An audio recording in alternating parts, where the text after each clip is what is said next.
Okay, real quick video regarding the Mercedes class action lawsuit for diesel owners in Canada. For certain diesel owners, you'll have to look up the class action lawsuit and see if your vehicle qualifies. I believe it's different vehicles, the Mercedes Sprinter, the C-Class diesel, the GLK diesel, the M-Class diesel, depending. You're going to have to look it up. I don't have the information on exactly which vehicles are covered. But the first step in this class action lawsuit, which has been settled, again, this pertains mostly to Canadians, or strictly to Canadians possibly. That class action was settled in December of 2021, and Mercedes has started doing the agreed upon repairs. And the first step, there's also a rebate available, several levels of rebate depending on whether you leased, whether you own, whether you're the current owner, current leasee, prior owner, etc. There's different levels that you can get of compensation for this issue.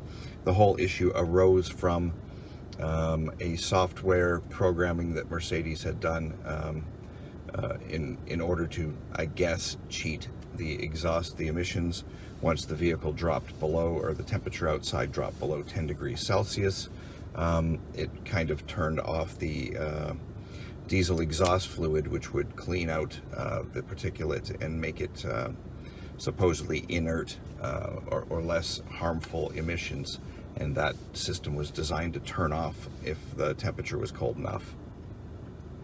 So there was a class action lawsuit against Mercedes for this emissions irregularity, and they are remedying that, both with new parts and replacement parts on your vehicle, and an extended warranty on a lot of those parts and other parts related to the emission system. And also there is monetary compensation for doing it.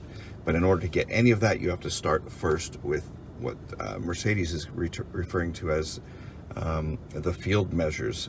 And it's you call the dealership, book in. They will have a specialist that does nothing but the field measures, supposedly knows everything about it, and they will book you in, and they will essentially replace what's listed here, but I'll tell you what it is so you don't have to try and zoom in and see this.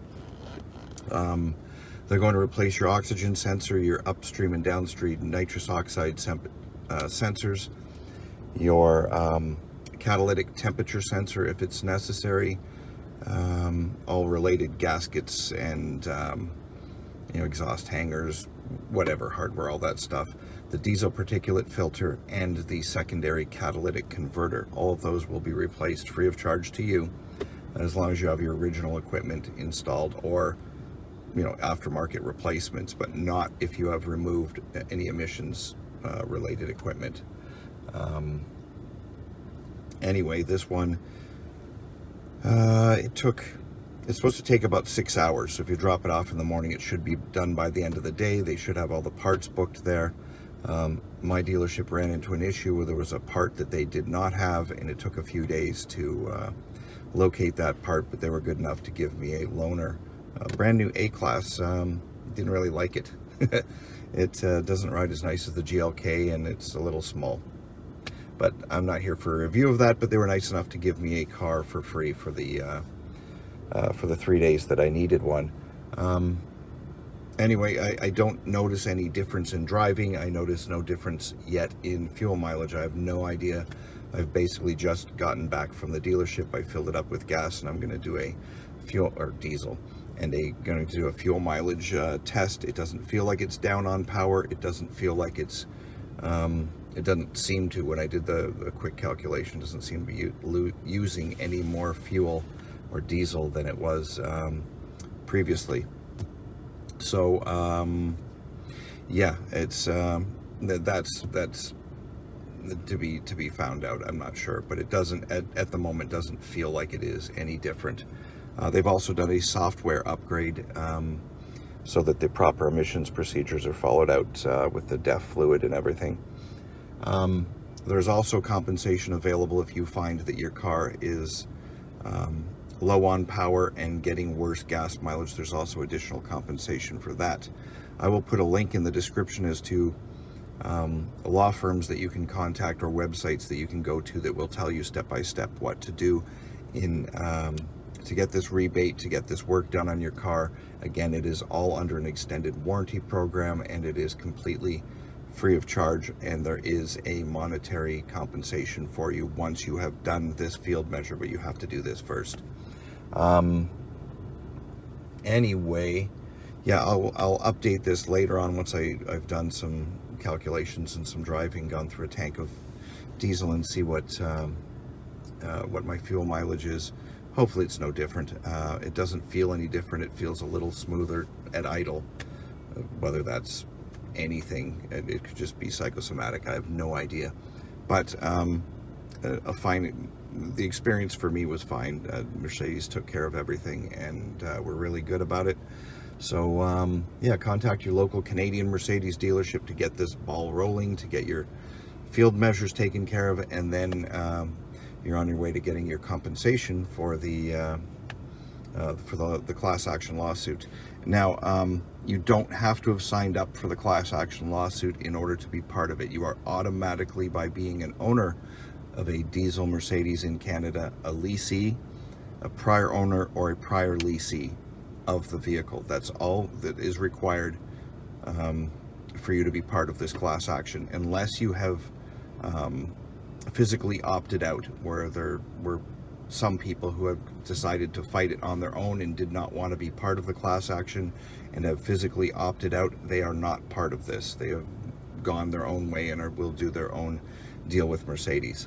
So there's nothing special you have to do other than have the car, be in possession of the car, be the titled leasee or the titled owner at the moment, or prior. Well, if it's prior, you don't care. You're not going to take it in. But yeah, that's kind of a weird question. I was just thinking of that. If you're the prior owner, if the current owner doesn't do the field measures, are you still eligible for the rebate? I have no idea, but that's a very good question. If you contact the law firm that I will list at the bottom, they will probably be able to answer that for you. Yeah, that's really weird. I don't know how that would work. Anyway, yeah, I will update as to how I feel this, if I feel any difference in either performance, power, or fuel economy. I believe there's also, if your car uses more diesel exhaust fluid, I think there's also compensation for that. I will have to check that. But just, sorry, this was kind of went on a lot longer than I thought. This was just a quick update to let you know this is now available. I would suggest, with parts availability during COVID being what they are, get in as quick as possible, because the one part that I needed that the dealership didn't have, they had to coerce a dealership in the other side of the country to hand over a part, because the parts are scarce, and you may be waiting an awful long time to get this done if you don't get it done as quick as possible. So book it in and get it done. You don't want to be waiting for the next 2 years for parts, which is a very good possibility if these things become scarce. Thank you very much for watching. Like, subscribe, comment, all that stuff helps me get found on YouTube.